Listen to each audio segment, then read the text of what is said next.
افکارگه پرن در بازبون و اوتومبیلان آواهین هیا صد قاطی و بدن کارگه و کوگهان جهاسنی درست که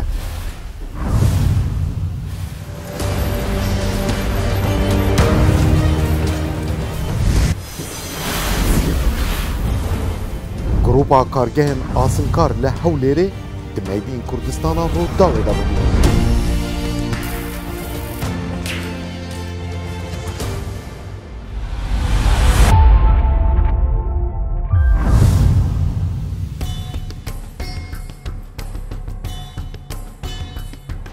لباشور باجار هولیره کارگاه آسنکار هیا. اف کارگاه همو بدنن حسنی جبو پرو آواهیان کارگاه و کوگه ادگل تانکان دروز دکه.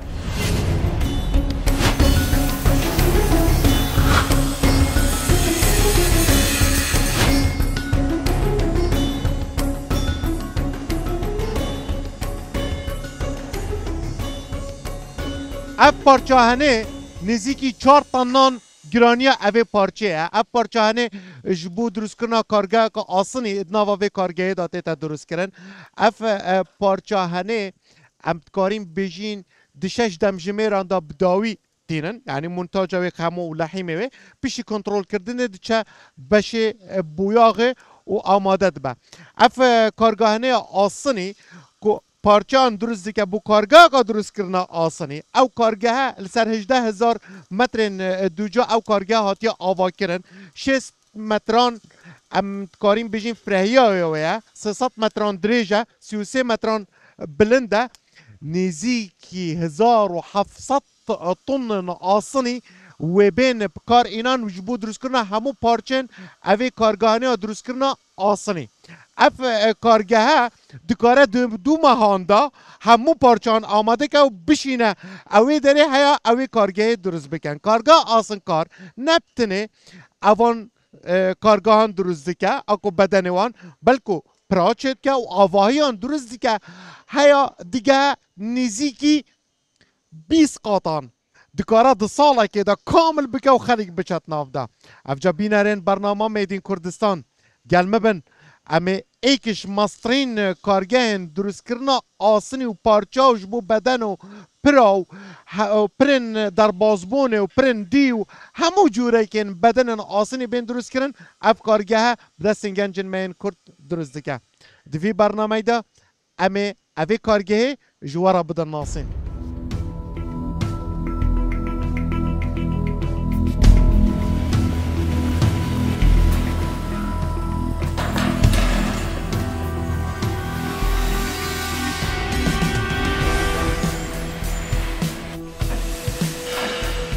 دو کارگهن آسنکار لحولیری هنه یکی جوانه لبش پیشسازی باشوره روبر ویجی 15,000 متر دو جایه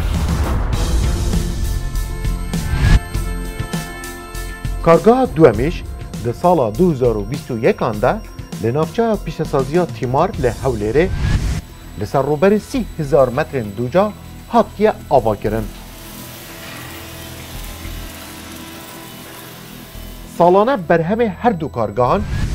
دیگه ها زیادتری 36,000 طن برهمین کجا حسنی هاتین درست کرن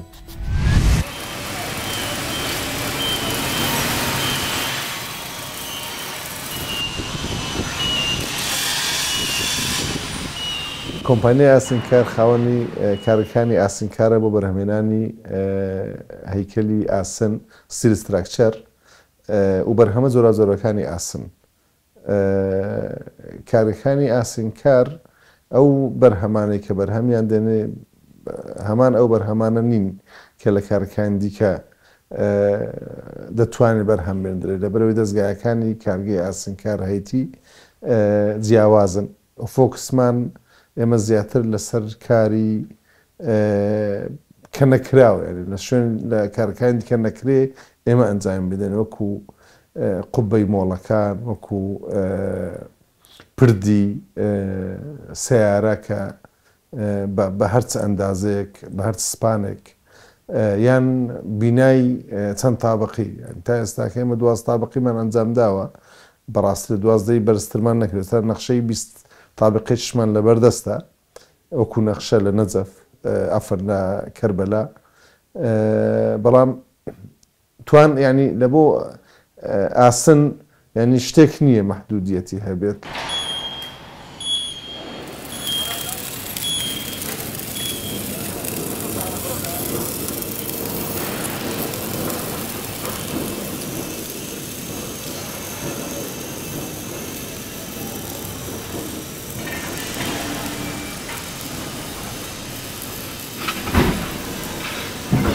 زیدتری 400 آمیر جوده و قبارین مزن و بچوک و هیلن برمانینه دناوا هر دو کارگاه دا هنه.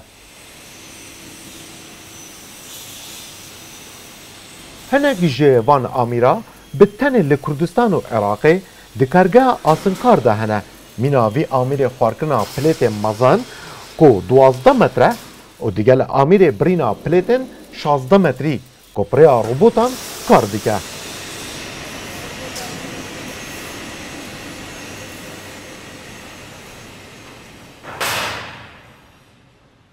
ئەو کارگانی ئێستا کە بەرهەمیان هەیە لە بریتینە دوو کارگا بەڕوبەری زیاتر لە 45,000 متر بە توانای بەرهەمێنانی مانگانەی زیاتر لە 3,000 تۆنە دەستگایەکانش هەمووی CNC و نوێنە و دەستی ئەوانەی کە کاریش دەکەن زۆربیان خەڵکی عێراق و کوردستانن ینی بەگشتی خەڵکی عێراقن بەڵام بە زۆری خەڵکی کوردستانن.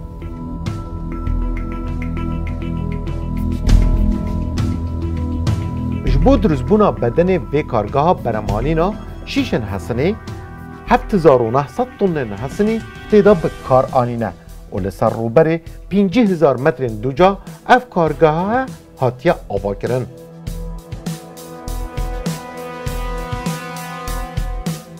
Zêdetirî 1000 perçeyên qebareyên cudeyên Hesinê ji bo lêkdana bedenê kargehê di nava Asinkar da an ku kargeha Hesinê hatîne drûstkirin.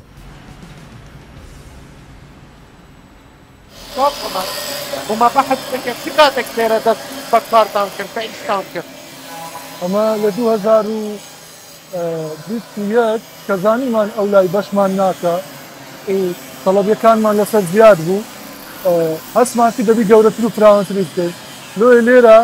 2021 دەستمان بە تێستی کرد لێرە و 2021 ئێرە کەوتە کار يعني بە مەساحەتی 30,000 متر. باشا ايوه كاباسيتي طاقه انتاجي بابا لا روجك دا يعني مانجيك دا چنده بە ڕۆژ دیاری ناکرێت جاری وایە بە مانجیش دیاری ناکرێت چکە عەتەڵات شتی دەکەوتێت بەس لە مەعەدەڵ ساڵانە دەتوانم بڵێم ئینتاجی ئێرە 12,000 تن دەتوانم ئینتاج بکەم لا صالح لە یەک ساڵ كلك باشا بەنسبە و تەناسب. باشا ايوه لا بابا لم كارجا تي دروز دكا منەوعاتە حەسەب تەڵەبیەیە ئەمە ئاسن دەکەینە بەدەستی کار دروستی دەکەین دەکەینە شت مەسەلەن قاعەیە و بینایەیە و جسرە و مەسەلەن خەزانی تانکی ئاوە ئەو شتانەی کە مشتری لە بۆمان دەینی ئەمە مباشەڕی دەکەین حەسەب ئەو عەقدەی لە بۆمان دێت. باش چون هیچ دەکرێ بۆم باش لێرە ئیشکردن لێرە بە ستایلی خۆمان ئەمە مەسەلەن بەشی کۆگامان هەیە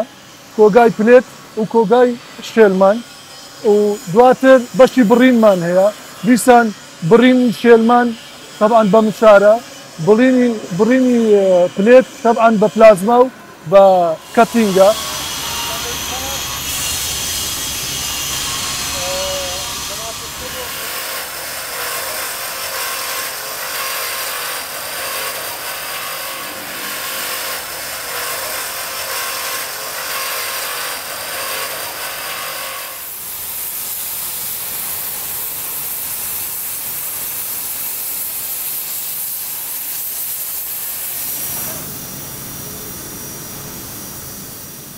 اف آمیره هنه آمیره برینا پلیتانه اف آمیره دکاره پلیتن هیا 6 ملیمان کو ستیریاتی آوی دکاره ببره چاوا کار دکه پریا غازه و هوای ين بليتن 12 متري دكارا ببرا سرين وي 10 هيدا انكو 10 سرا دكارا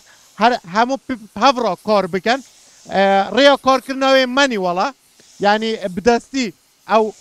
بروجرام دكن ودست بديكا دبرا تمام دميدا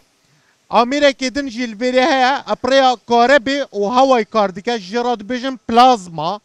او دريجاوي 16 متر بتني تو كردستان و عراق ده دناوا في كارگه ده هيا و دكارا 16 متر بليتام دريجاي او جي دكارا پرچا بكا و يكي دن جي هيا 12 متر دريجا او جي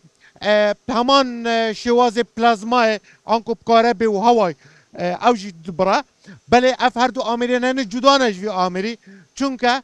برای کامپیوتران او دیزاین اندازیاران دخن نوا کامپیوتر دا و کامپیوتر دست پیدی که با که روبوتیک هیدی پرچه آسانی دبرا الدیف خواسته اندازیاران هیا بچن بشه لحیمی و منتاج کرنه.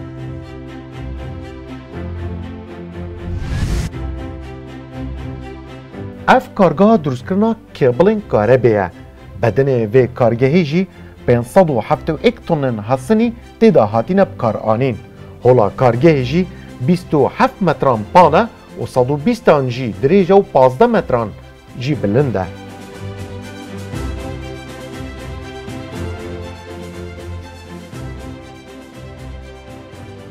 دواتر دێتە بەشی لە قالبدان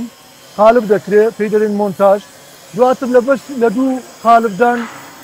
لە دوو قالب لەحیمی دەکەین پێشی لەحیمکردن کۆنتڕۆلی قالبەکە دەکرێت ئایا تەواوە مەزبوطە کە هەموو شتێک بە خەریتە و بە مخەفەفە کە ئۆکەی وەرگرت لەحیم دەکرێت کە لەحیم کرا لە دوای لەحیمیش دیسان ئەپڕوف دەکرێت و ئۆکەی وەردەگرێتەوە بزانین تەواوە لەحیمەکەش دەبی بە کوالیتی ئەو ستاندەرێک کە لە ڕێککەوتنەکەی کراوە دواتر دەستە بەشی خاوێنکردنەوە و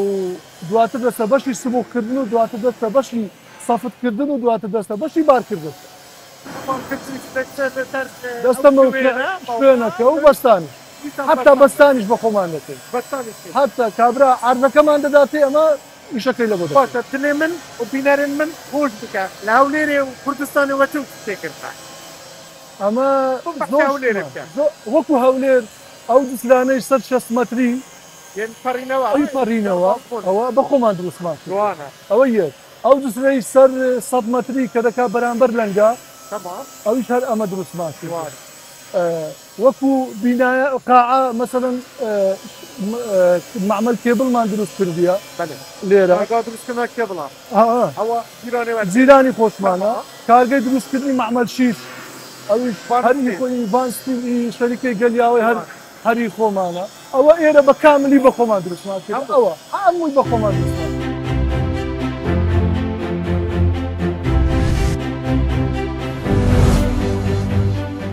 ev du ku gehên nû tên drûstkirin bedinê her dukan kargeha asinkar drûst dike.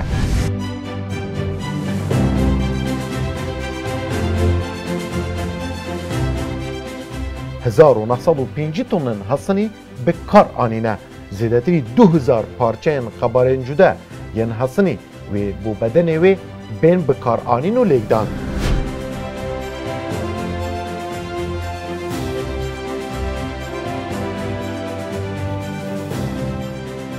ئێمە مەشی مۆنتاژ و لەعیم لە شەریکەی ئاسنکار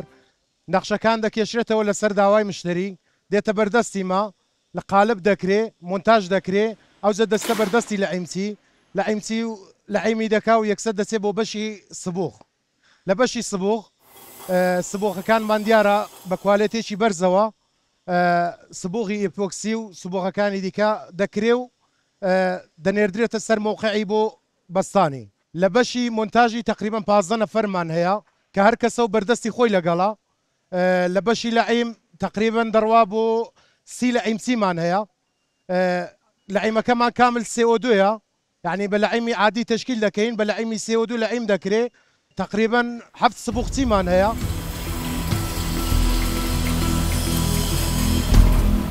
وان هەردوو کارگەهên ئاسنکار بە هزارها تونên hemû cûr û qebareyên hesinî ji bo drûstkirina zêdetirî 10 firên otomobêlan û zêdetirî 5 پرن دربازبونه بکار آنینه کل کردستان و عراق اف پرن هنه هاتینه دانین.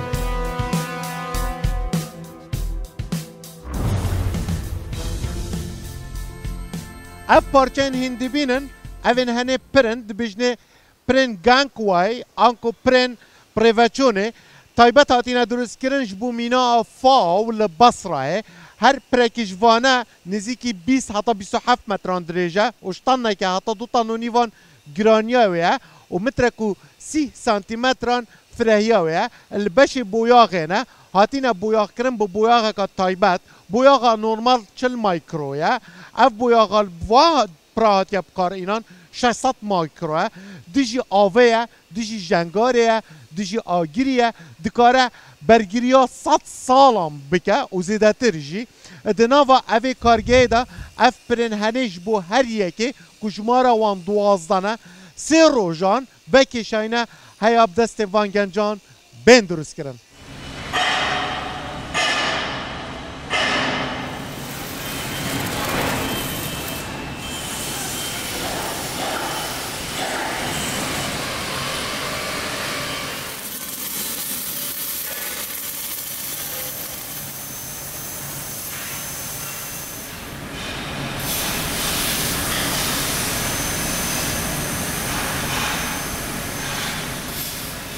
من براستی لکردستان پلان من نیه با پشتونی پیش سازی حکومتی هرمی کردستان رؤیایی هی لبو پشتیوانی لکرد تایبت رؤیای سال 2030 بلان پلانی نیه یعنی نبونی پلانش وامان لی هاتوا اما توشی گرفتی گورتر بین یعنی حکومتی عراق است با پلان لما خراب دکات قدری کردستان شوية جغرافيا كردستان شوية كوتونة تناو نيواني أو وڵاتانەی کە پیشسازیەکانیان لە ئێمە باشترە سێکتەری پیشسازیان ئێمە بە ینی لە پێشترە ئێمە ناتوانین ڕوبەڕووی ئەوە بین و ئەگەر پلانمان نەبێت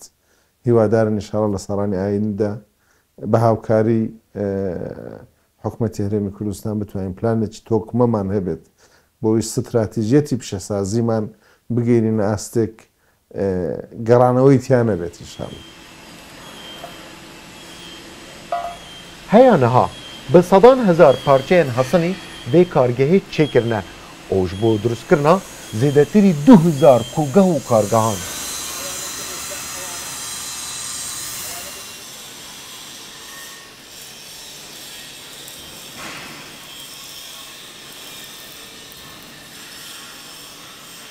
ئێمە وەکو ئەندازیاران تیمی کوالتی کۆنتڕۆڵ کەوا تیمەکەمان پێک دێت لە زیاتر لە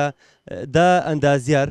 لە کارگەکانی ئاسنکار دایما کار لەسەر ئەوە دەکەین کەوا هەموو بەرهەمەکانمان بە جوێرەی داوای کڕیار و داوای داواکاریەوە بێت هەر لە دەستپێکردنی کارەکەەوە لە دابینکردنی مەوادی سەرەتایی تاوەکو کۆتا قۆناق هەر لە هەرێک لە قۆناغەکان دابینکردنی مەوادی سەرەتایی تاوەکو پاشان بێتەوە لە بڕین و دەستەبەرکردنی مەوادی سەرەتاییەکان بۆ دەستپێکردنی کارەکەمان دوای ئەوە بێکۆلەکانی سەرەتایی و چێکردنەوە لە دایمێشنەکان دوای ئەوە قۆناغی لکانی تەواو و چێکردنەوەی لە حیمەکان و ئەنجامدانی چەند تێستێک بۆ نمونە تێستەکانی NDT Non-Destructible Test کەوا ئەو تێستانن کەوا تێک ناشکێندرێت ji bo her metreka çwargûşe jî divan avahiyan de 75 heya 100 kilogramên hesinî tê de tên bikaranîn.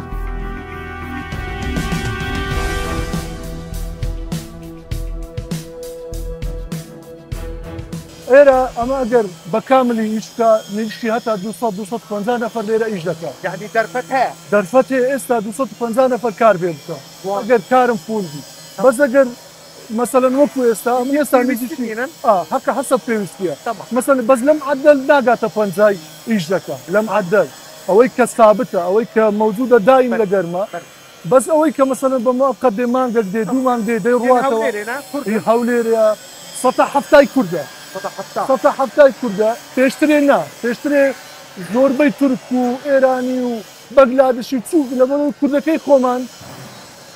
حەزمی نەدەکرد ئەو ئیشە نەیدید بوو نەیدەزانی بەس کە مەسەلەن یەک کابرای ئێرانیم لە بۆ دەینا 12 نەفەرم دەدا هەر 12 فێر دەبوو. Endazyarên kargehê برنامه تایبەت بکارتێنن ji bo drûstkirina hemû projeyekê ku ji Hesinê bê drûstkirin û perçeyên Hesinê dikin nexşeyên taybet û perçe perçe dikin û ji bo beşê beramanîna her du kargehan dişînin.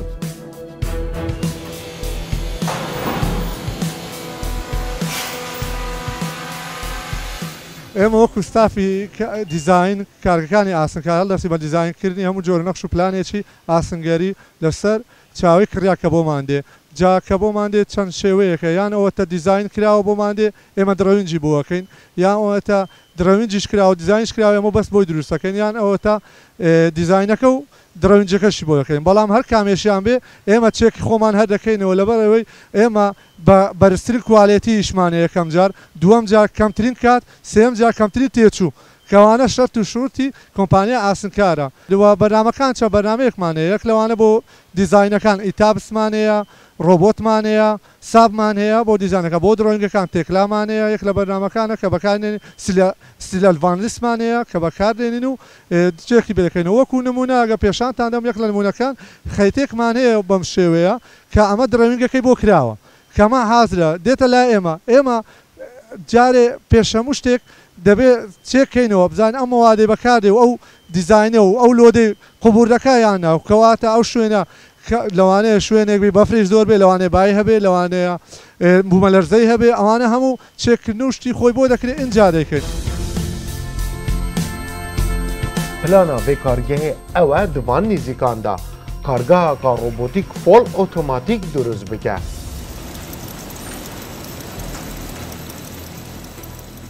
پلانی کۆمپانیاکەی ئێمە ینی بەڕاستی ئێمە هەمیشە لەسەر ئەو ڕووە ئیشمان کردوێن پێشتر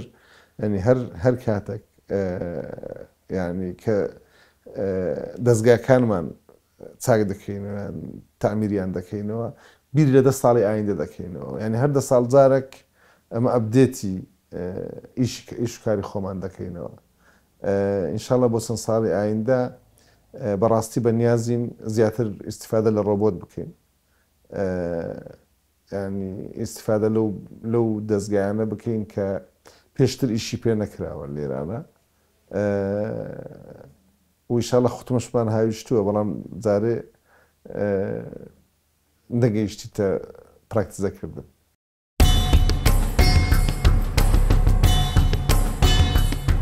سی و هەشت ساڵە ئەڤ ماڵباتە پیشەساز vî karî dikin roj bû rojê amîrên mezin û modrên di vî buwarî de ji bo kargehên xwe dabîn dikin.